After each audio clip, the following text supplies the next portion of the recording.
I came home early and heard my wife on the phone. I'm divorcing him, Mom. I can't live on his pathetic teacher's salary anymore. She had no idea I was listening. She also had no idea that her broke husband was about to inherit $14 million. Sometimes karma has perfect timing. My name is Jake Lawrence. I'm 42 years old, and I teach American history at Cedar Ridge High School in Austin, Texas. At least, that's what everyone thinks they know about me. Truth is, there's a whole lot more to the story, but I'm getting ahead of myself. It was a Tuesday in March when everything started falling apart. I'd stayed late at school grading essays about the Civil War. You know how it is, trying to explain to teenagers why understanding the past matters for their future. By the time I got home, the sun was setting, painting our suburban street in shades of orange and gold. I pulled into the driveway of our modest two-story house on Maple Street. Nothing fancy, but it was ours. Or so I thought. The mortgage was in both our names, though Ashley always complained it wasn't big enough for her vision. As I walked up to the front door, juggling my teacher's bag and a stack of papers, I could hear Ashley's voice through the kitchen window. She was on the phone, probably with one of her influencer friends, discussing her latest blog post about authentic living, or whatever trend was hot that week. I fumbled with my keys, dropping half the papers on the porch. As I bent down to collect them, her words hit me like a freight train. "Mom, I'm divorcing him," Ashley said, her voice clear and determined. "I can't live on his pathetic teacher's salary anymore. I'm 38 years old, and I deserve better than this mediocre life." I froze, papers scattered around my feet like fallen leaves. Dorothy Hayes, my mother-in-law, must have been on speaker because I could hear her response clearly. "Oh, honey, finally. I've been waiting for you to come to your senses. You've given it your best shot, but you can't make a silk purse out of a sow's ear." Ashley laughed. Not the nervous kind of laugh you make when you're saying something you shouldn't, but genuine amusement. "I know, right? I've been thinking about this for months. Jake's a good guy, I guess, but good doesn't pay for the lifestyle I want. Richard says I have so much potential, and he's right." Richard. The name hit me like a punch to the gut. Richard Blackstone, the restaurant owner who'd been commenting on all her Instagram posts lately. The same guy who'd sent her flowers, just because, last month. I stood there on my own porch, listening to my wife and her mother dissect our marriage like they were planning a garage sale. The papers in my hands suddenly felt heavier than they had any right to. "The timing couldn't be better," Ashley continued. "I've got my blog taking off, and Richard's been so supportive. He understands ambition, unlike some people." Dorothy chimed in again. "You know what they say, sweetheart. It's just as easy to fall in love with a rich man as a poor one." That's when I quietly slipped my key into the lock and entered through the front door, making sure to close it loud enough for Ashley to hear. The phone conversation stopped abruptly.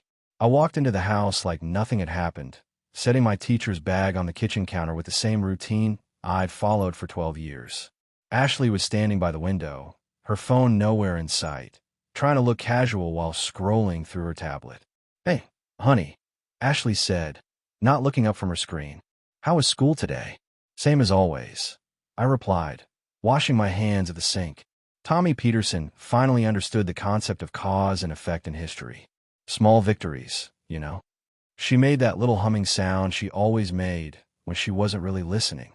I watched her reflection in the kitchen window, noting how she kept glancing toward the hallway like she was expecting someone to walk through the door. "Ashley," I said, drying my hands on the dish towel, "we need to talk." Her shoulders tensed slightly. "About what?" "About us. About where we're heading." She finally looked up from her tablet, and for a moment, I saw something flicker across her face, guilt, maybe, or fear of being caught. But it was gone so fast I might have imagined it. "Jake, you're being dramatic," Ashley said, standing up and smoothing down her yoga pants. "Everything's fine. I'm just stressed about the blog and some business opportunities that have come up." Business opportunities. Right. I wondered if Richard Blackstone qualified as a business opportunity in her mind. "What kind of opportunities?" I asked, leaning against the counter. She waved her hand dismissively. "Just some collaborations with local businesses. Nothing you'd find interesting." The way she said it stung more than I expected.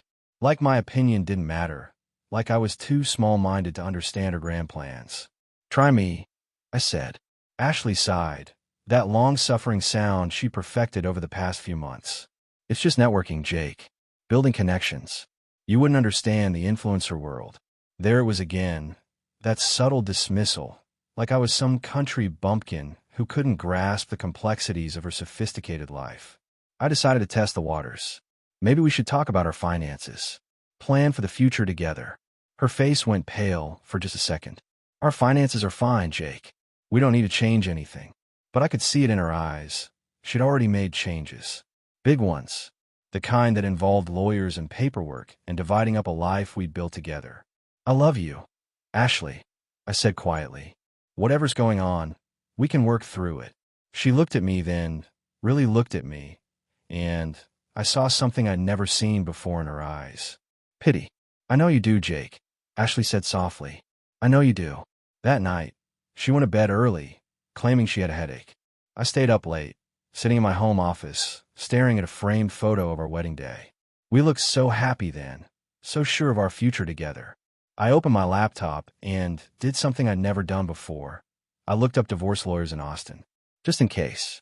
The next morning, Ashley was already gone when I woke up. Her side of the bed was cold, and there was a note on the kitchen counter written in her careful handwriting. Gone to early yoga class. We should talk tonight. I made my coffee and sat at the kitchen table, staring at that note like it might reveal some hidden meaning. We should talk. In 12 years of marriage, those 4 words had never led anywhere good.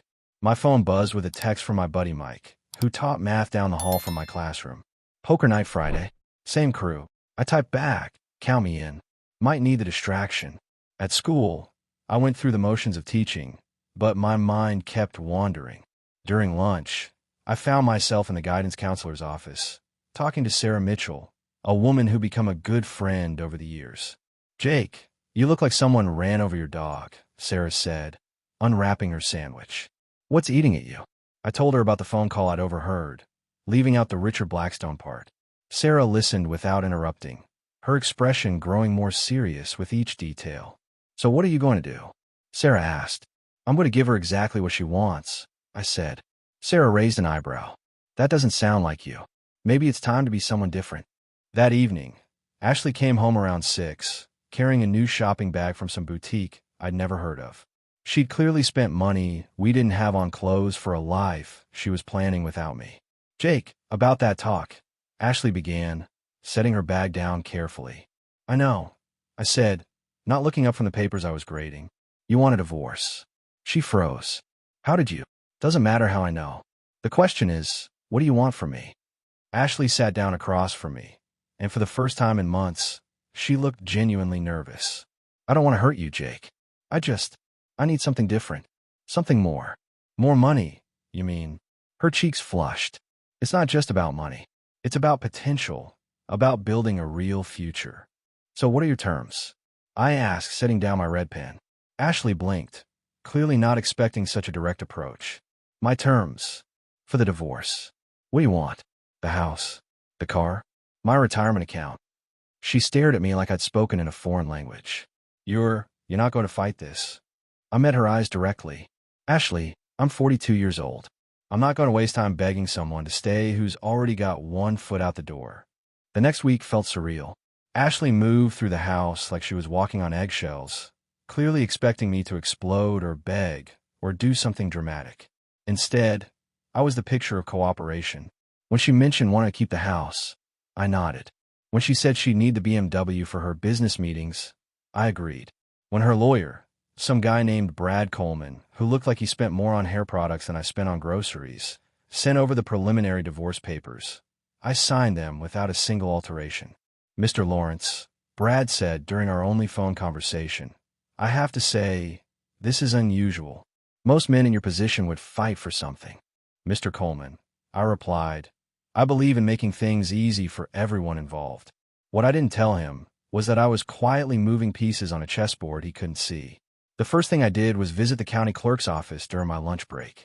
There, I filed paperwork to legally restore my birth name, Jake Whitmore, the name I'd given up when I married Ashley, taking her last name in what she called a progressive gesture at the time.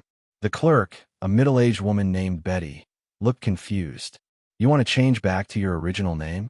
That's unusual for a married man. I'm getting divorced, I explained. Time to reclaim who I was. What Ashley didn't know was that my grandfather, Samuel Whitmore, had left specific instructions in his will. The family trust could only be accessed by blood relatives bearing the Whitmore name, and only after they were no longer legally bound to anyone outside the bloodline.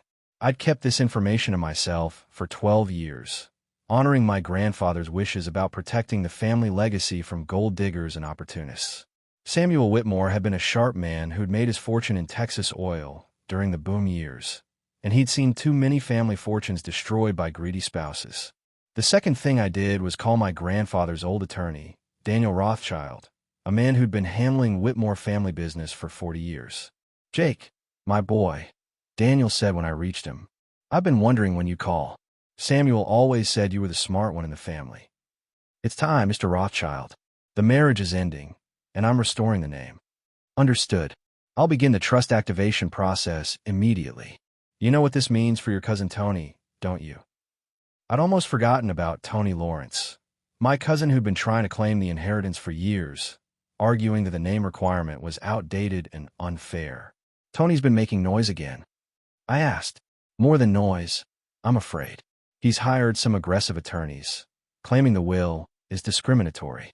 But with you back in the picture and legally qualified, his case falls apart." Ashley had no idea that her decision to divorce me was about to cost her access to $14 million in oil money, real estate, and investments. But she was about to learn. 2 weeks after filing the name change, I found myself sitting in Daniel Rothschild's oak-paneled office in downtown Austin.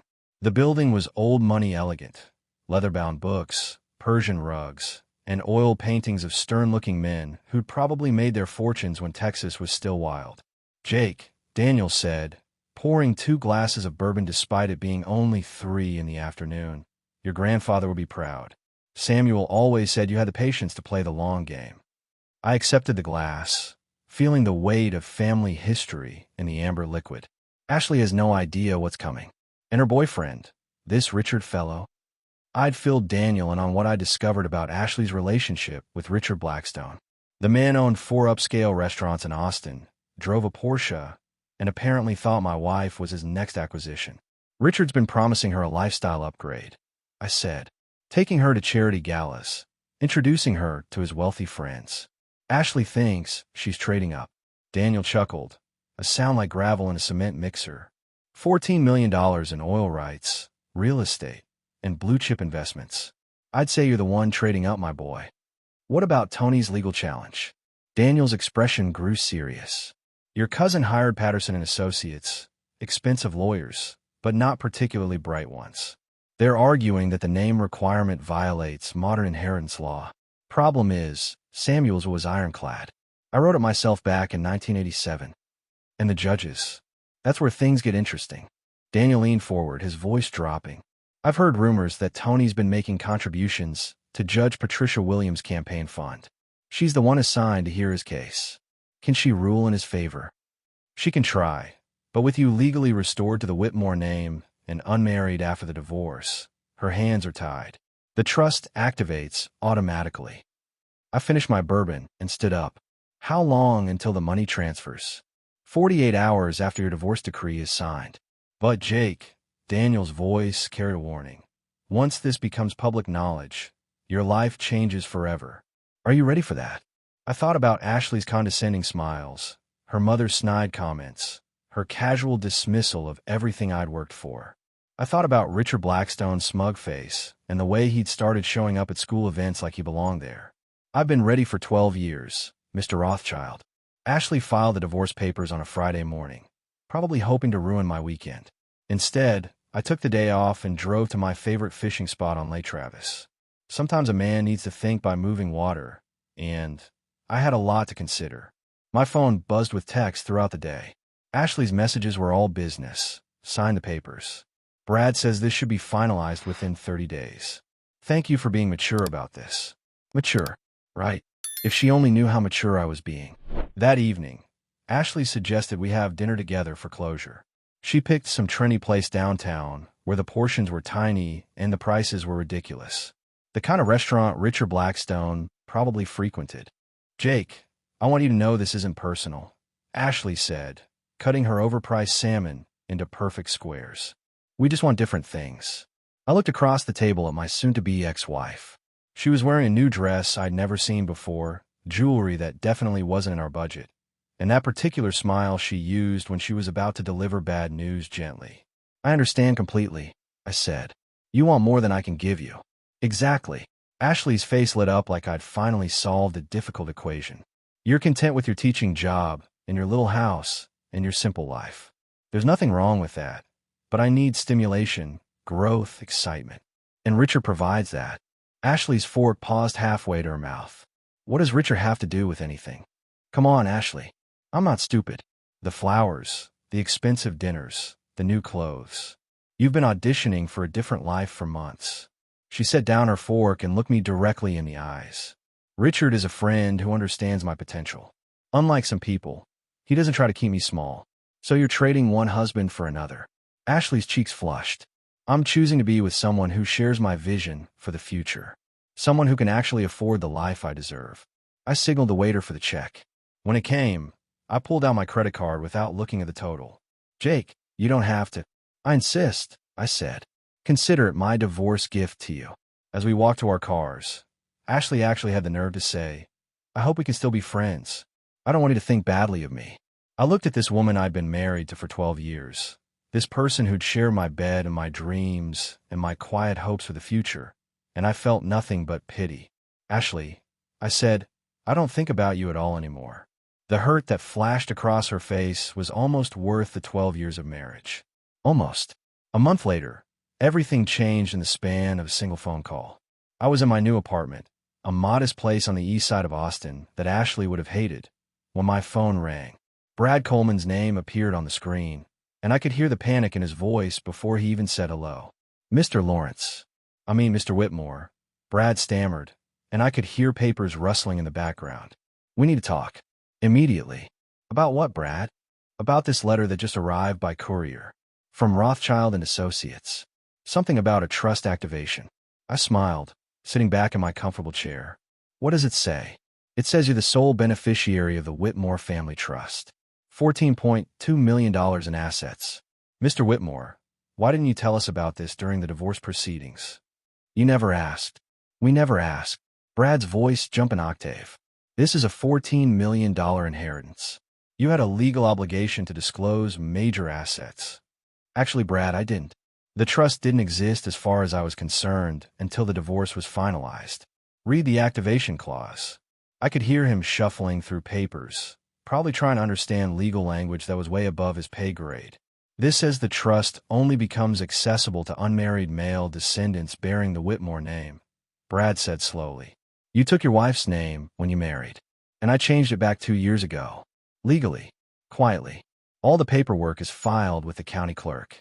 The silence on the other end of the line was beautiful. Mr. Whitmore, Brad finally said, his voice barely above a whisper, your ex-wife is going to lose her mind when she finds out about this. That's not my problem anymore, Brad. After I hung up, I walked to my kitchen window and looked out at the Austin skyline. Somewhere out there, Ashley was probably having lunch with Richard Blackstone, planning their future together, completely unaware that she'd just walked away from enough money to buy his entire restaurant chain. My phone buzzed with a text from Daniel Rothschild. Trust activation complete. Congratulations, Mr. Whitmore. Your grandfather will be proud. Then another text, this one from an unknown number. This is Ashley. Brad told me about the trust. We need to talk. Please call me. I deleted the message without responding. 5 minutes later, another text. Jake, please. I didn't know. We can work this out. I turn off my phone and pour myself a scotch. The good kind this time. The kind that $14 million could buy without thinking twice.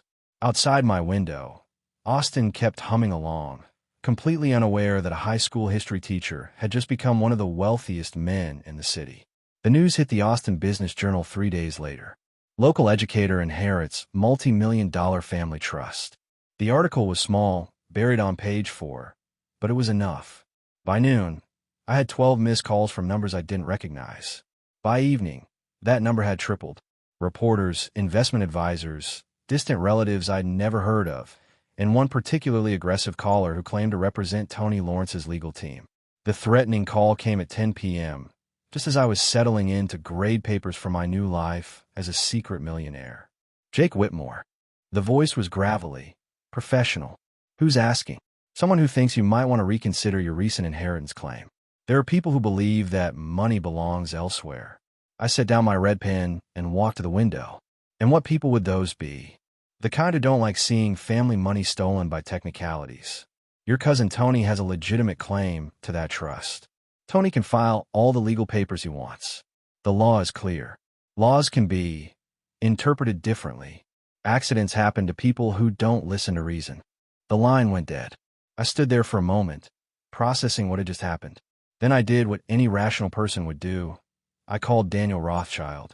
Jake, I've been expecting this call, Daniel said. Tony's getting desperate. His lawyers told him about the trust activation, and he's not taking it well. How desperate are we talking? Desperate enough to hire private investigators to follow you. Desperate enough to approach Judge Patricia Williams about expediting his court challenge. And apparently, desperate enough to make threats. I felt a chill run down my spine. What kind of threats? The kind that requires security measures. Jake, you need to understand something. $14 million brings out the worst in people. Family or not. The next morning, I found my car's tires slashed in the apartment complex parking lot. A note was tucked under the windshield wiper. Next time it won't be your tires. That afternoon, I called a security company and hired a bodyguard named Frank Thompson, a former Marine who looked like he could bench press a truck. I also moved out of my apartment and into a secure high-rise downtown, the kind of place with doormen and cameras, and people who ask questions before letting anyone upstairs. Mr. Whitmore, Frank said as we walked through my new penthouse, you're dealing with people who think violence is just another negotiation tactic. Until your cousin's legal challenge is resolved, you're going to be a target. I looked out the floor-to-ceiling windows at Austin spread out below me. Somewhere down there, Ashley was probably just learning that her ex-husband was now living in a penthouse that cost more per month than most people made in a year. And somewhere else down there, my cousin Tony was planning his next move in a game that was getting more dangerous by the day. The courtroom drama unfolded exactly as Daniel Rothschild had predicted. Judge Patricia Williams sat behind her bench, trying to look impartial while her campaign fund had been fattened with Tony's contributions. But money can't change mathematics, and the law was brutally clear. Your Honor, Tony's lead attorney argued with theatrical gestures. The name requirement is discriminatory and outdated. My client has been a Lawrence his entire life and deserves equal consideration for the family inheritance. This will create an arbitrary barrier that violates modern principles of equal treatment. Daniel stood up, his 70-year-old frame still commanding respect. Your Honor, Samuel Whitmore's will was written in 1987 and has been legally binding for 36 years. The plaintiff had ample opportunity to legally restore the family name if he chose to do so. Furthermore, this court has no authority to rewrite a validly executed will simply because the requirements seem inconvenient to the challenger. Judge Williams leaned forward, clearly searching for any legal opening to rule in Tony's favor. Mr. Rothschild, don't you think these requirements are somewhat archaic for our modern society? Your Honor, testators have the fundamental constitutional right to distribute their wealth according to their wishes, provided those wishes don't violate established constitutional law. Name requirements for inheritance have been upheld by the Supreme Court multiple times, most recently in Henderson v. Morrison Estate in 2019. I sat in the gallery, watching Tony's face grow redder as his legal team's arguments crumbled like a house of cards. His attorneys had clearly promised him victory, banking on Judge Williams' willingness to bend a law in exchange for campaign contributions. But even corrupt judges have limits when the law is crystal clear. When the judge finally ruled in my favor, maintaining the trust validity and my rightful inheritance, Tony stood up and pointed directly at me with pure hatred in his eyes. This isn't over, Jake, Tony shouted before bailiffs moved to escort him out. That money should be mine. You don't deserve it. Mr. Lawrence, you will control yourself in my courtroom, Judge Williams said sternly, though I could see her own disappointment at being forced to rule against her benefactor. Outside the courthouse, Daniel clapped me on the shoulder with satisfaction. Congratulations, Jake. The trust is now officially and permanently yours. Tony can appeal, but he has no grounds. Samuel's will is ironclad. That evening, I received an urgent call from Marcus Thompson. Mr. Whitmore, we have a serious situation. Someone broke into your old apartment and ransacked the place. They destroyed everything they could find and left something you need to see immediately. The message was spray painted across my former bathroom mirror in red letters. Dead men don't inherit money. Last warning. That's it, I told Marcus firmly. No more playing defense. It's time to end this permanently. The next morning, I call the FBI. It turns out that threatening heirs over inheritance disputes crosses into federal territory, especially when it involves amounts over $10 million. Agent Sarah Chun took my statement and assigned a full task force to investigate Tony's activities and associates. Within 48 hours, they had recordings of Tony discussing permanent solutions to his inheritance problem with known criminals. The FBI had been monitoring his phone calls since the courthouse outburst. He was arrested on charges of conspiracy to commit murder, intimidation of a federal witness, and solicitation of violence. As they led Tony away in handcuffs on the courthouse steps, he screamed at me one final time, "You stole my birthright. That money belonged to me." "No, Tony," I called back calmly. "I earned it by making better choices and honoring our grandfather's wishes." The irony wasn't lost on me. Ashley had left me because she thought I was small and limited, while my own cousin had threatened to kill me because I was too successful. Sometimes the universe has a twisted sense of humor. 6 months later, I stood in the ballroom of Austin's most exclusive hotel, hosting a charity gala for education funding.